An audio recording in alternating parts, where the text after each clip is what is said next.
Mine would be, Right Honorable, how do you intend to navigate through the geopolitics of Africa, of the continent, in securing your candidacy?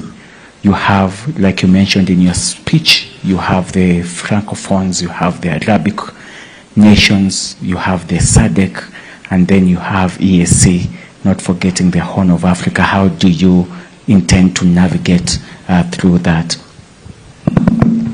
You see, there are some of these problems artificially created.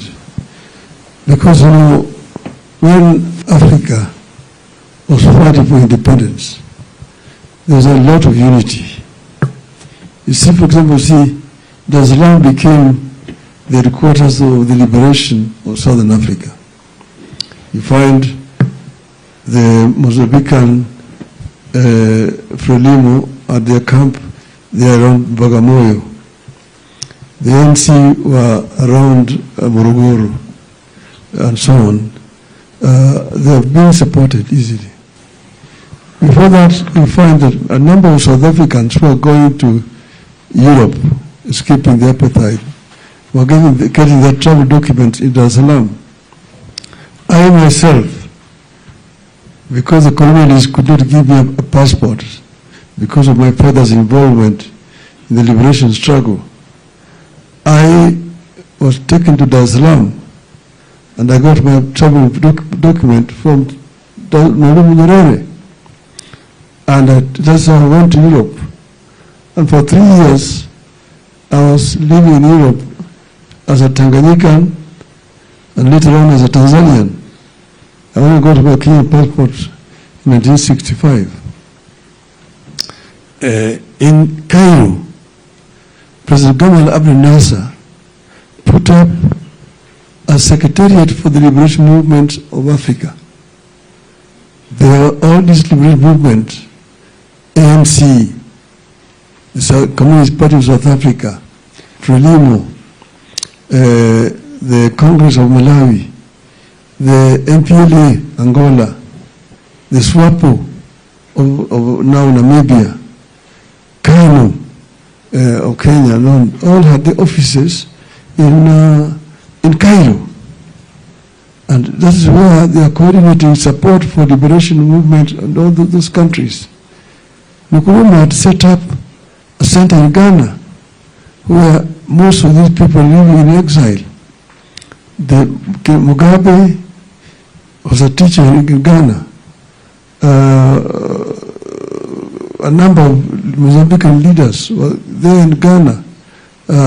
People like Biko Nangi was working there in Ghana at that time. Joined many people. So Africa was then very united during that period.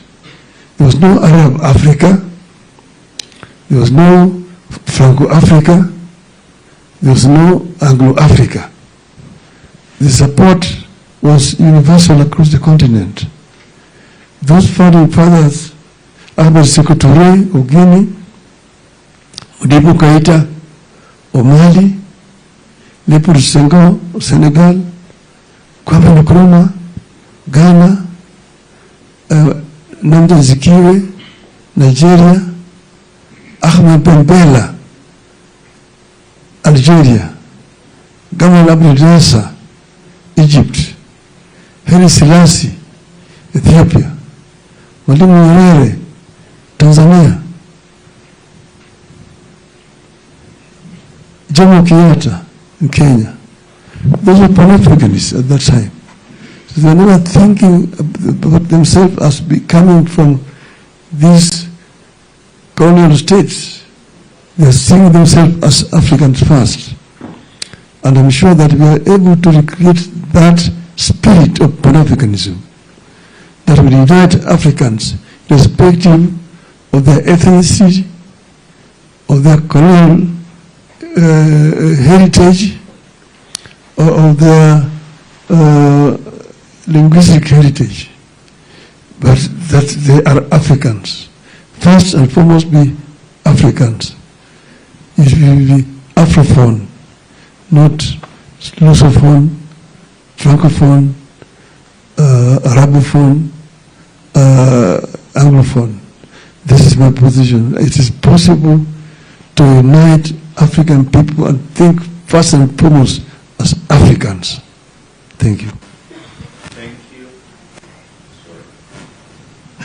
Thank you. We had a freelancer, yes, on that table. Thank you, Mr. Prime Minister. As you said, much of the population of the continent are under 35, and you're giving us names that the majority of us no longer identify. I mean, it's history. You're running for a position that should